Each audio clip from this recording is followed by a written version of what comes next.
지금 이 순간 당신이 이 영상을 보고 있을 때도 중국은 바다 위에서 무언가를 만들고 있다. 대부분의 사람들은 이를 믿지 않는다. 얼핏 들으면 황당한 이야기처럼 들리기 때문이다. 바다를 가로지르는 만리장성? 그것이 정말 가능한 일일까? 하지만 숫자가 말해주는 바는 완전히 다르다. 이것은 단순한 건설 프로젝트가 아니다. 이것은 인류가 자연을 정복하는 방식을 완전히 바꾼 이야기다. 20세기 내내 인프라 기록들은 서구 국가들에 의해 주도되었다. 미국이 가장 긴 다리를 지었고 유럽이 가장 큰 항구를 만들었으며 일본이 가장 빠른 열차를 운영했다. 이 모든 기록들은 수십 년, 때로는 수세대까지 지속되었다. 왜냐하면 그만한 자본과 공학 기술, 그리고 순수한 의지를 가진 나라가 거의 없었기 때문이다. 그런데 30년 전부터 뭔가가 달라지기 시작했다. 중국은 경쟁을 멈추었다. 2등이 되는 것을 멈춘 것이다. 한 개의 프로젝트로 1년 동안 헤드라인을 차지하고 사라지는 식의 경쟁이 아니라 모든 분야에서 동시에 기록을 갈아치웠다. 계속해서 반복적으로. 그러다 보니 기록책 자체가 중국 도시들의 리스트처럼 보이기 시작했다. 하지만 가장 놀라운 것은 바다에서 일어난 일이다. 중국은 단순히 대교를 건설하거나 항구를 확장하는 것을 넘어서서 바다 위에 완전히 새로운 땅을 만들어냈다. 이것을 개발 매립이라고 부른다. 모래와 자갈, 그리고 암석을 바다에 쏟아붓는 것이다. 하지만 중국이 하는 방식은 다르다. 이것은 무작정 흙을 쏟아붓는 것이 아니라 하나의 거대한 건축 프로젝트인 것이다. 남중국해의 여러 도시들에서 이런 프로젝트가 동시에 진행되고 있다. 심천의 전산 신도시는 바다를 매립하여 만들어진 땅 위에 수백 개의 초고층 빌딩이 솟아있다. 이 도시는 40년 전만 해도 작은 어촌이었다. 단순한 어촌이 아니라 누구도 주목하지 않는 그런 마을이었다. 지금은 어떤가? 미국 전체보다 더 많은 고층 빌딩이 이곳에 존재한다. 그것도 바다 위에. 광둥성의 주하이 신구도 마찬가지다. 바다를 매립하는 과정에서 사용되는 기술은 전 세계 어디서도 찾아볼 수 없는 수준이다. 일반적으로 매립이라고 하면 몇 년이 걸린다. 하지만 중국은 몇 달 만에 수십억 톤의 모래를 운반하고 정렬하고 압축한다. 어떻게 가능할까? 그것은 기계와 규모의 문제다. 준설선이라는 거대한 배가 있다. 이 배는 하루에 수천 톤의 모래를 빨아들여서 매립 지역으로 운반한다. 중국은 이러한 준설선을 수십 척이나 동시에 운영한다.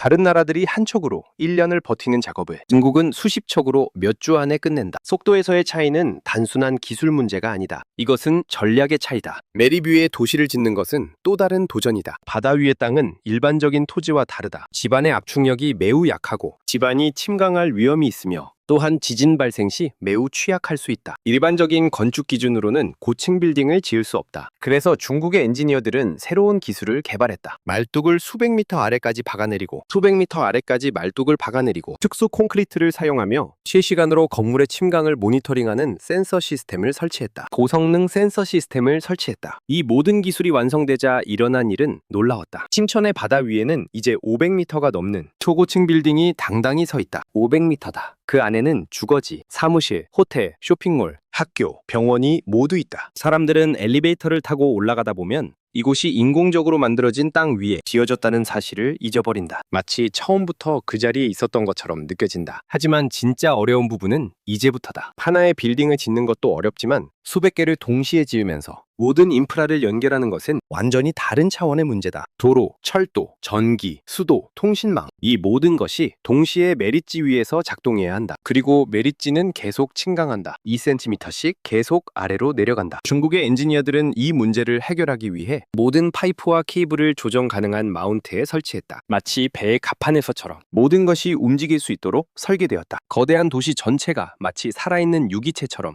끊임없이 자동으로 자신을 조정한다. 이제 바다 위의 도시들을 연결하는 다리가 필요해졌다. 이것이 진짜 걸작이다. 중국은 바다 위의 도시들 사이에 33km 길이의 다리를 만들었다. 이 다리는 단순한 도로가 아니다. 6차선 고속도로와 철도, 파이프라인, 전력선, 통신 케이블이 모두 함께 들어가 있는 종합 인프라 복합체다. 이 다리가 거친 바다 위에서 꿋꿋하게 견뎌내야 하는 것들을 생각해보자. 태풍, 염분, 해수 부식, 지진, 수백만 대의 자동차 무게. 일반적인 다리는 이렇듯 다양한 환경 조건들을 견뎌낼 수 있도록 설계됩니다. 몇 가지 조건만 견디도록 설계됩니다. 하지만 이 다리는 그 모든 가혹한 환경을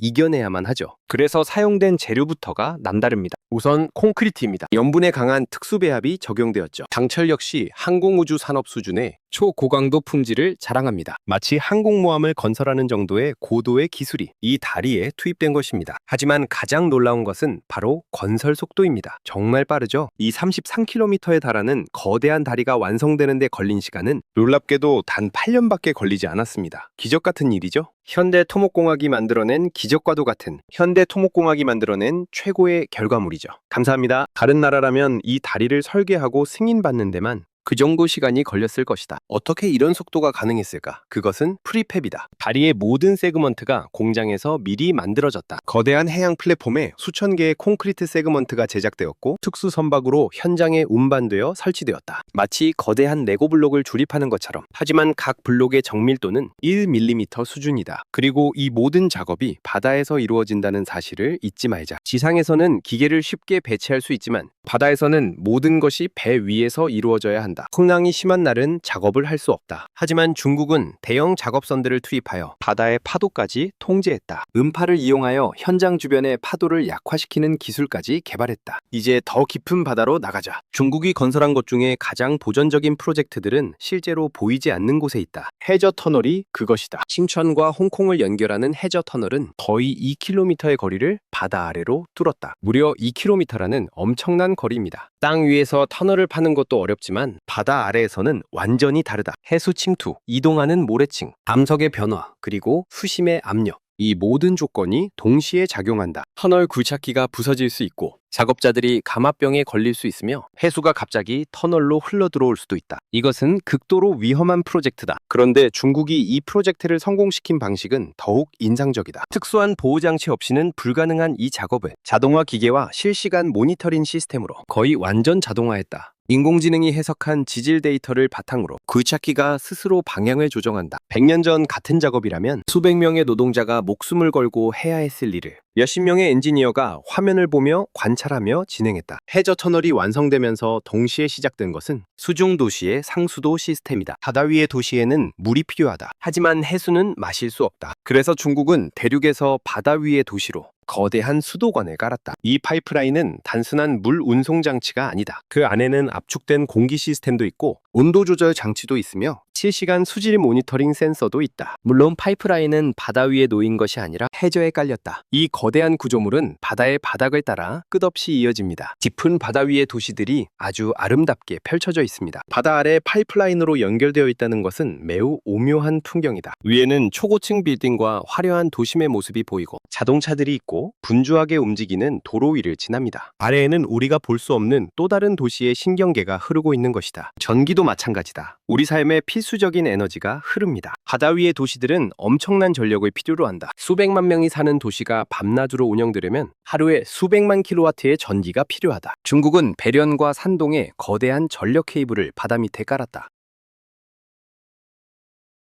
이 케이블들은 바다 위 도시들로 전력을 공급하면서 동시에 수소 생산 시설로도 연결되어 있다. 사실 가장 미래지향적인 것은 이 부분이다. 바다 위의 도시들은 이제 자급자족 에너지 시스템을 갖추고 있다.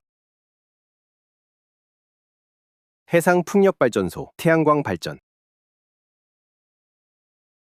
그리고 바다의 파동을 이용한 파력 발전까지 이 모든 것이 바다 위의 도시 주변에 설치되어 있다. 마치 그 도시가 거대한 에너지 생산 시스템 자체인 것처럼 설계되었다. 교통 네트워크도 혁신적이다. 바다 위의 도시들은 자율주행 버스와 무인 택시로 움직인다. 도로 위에는 스마트 그리드 시스템이 있어서 차량들이 실시간으로 최적의 경로를 찾는다. 동시에 지하에는 자동화된 지하철이 운영되고 있다. 지하철의 역도 일반적인 역이 아니라 거대한 지하 상가와 통합된 복합시설이다. 그리고 모든 시스템은 통합된 중앙, 인공지능 시스템으로 관리된다. 도시의 모든 움직임이 하나의 뇌에 의해 제어된다. 교통신호는 실시간으로 조정되고 건물의 전력 사용은 자동으로 균형을 맞추며 수도 공급도 피크 시간대에 맞춰 조절된다. 이것은 단순한 도시가 아니라 살아있는 유기체다. 지금 이 순간에도 중국의 해변에서는 새로운 프로젝트들이 계획되고 있다. 더 크고 더 깊고 더 앞선 기술을 사용하는 프로젝트들 말이다. 어떤 프로젝트는 현재의 기술로는 불가능해 보인다. 하지만 10년 전에도 현재의 기술이 불가능해 보였다. 중국이 바다를 가로질러 만리장성을 건설했다는 것은 단순한 공학적 성취가 아니다. 이것은 인류가 자연의 한계라고 생각했던 것들을 재정의하는 과정이다. 배양은 건너물 수 없다고 생각했던 그 생각 말이다. 바다 위에 도시를 건설할 수 없다고 생각했던 그 통념 말이다. 그것들이 모두 틀렸다는 것을 증명한 것이다. 그리고 가장 놀라운 점은 이것이 끝이 아니라는 것이다. 지금 중국의 과학자들은 이 기술을 우주로 확장할 계획을 세우고 있다. 달에 기지를 건설하고 화성에 도시를 건설하는 계획 말이다. 만약 그들이 성공한다면 인류의 미래는 완전히 달라질 것이다. 그리고 이번에도 중국이 먼저 그 길을 간다면 여기까지 영상을 끝까지 봐주셔서 감사합니다. 구독 버튼을 눌러주시고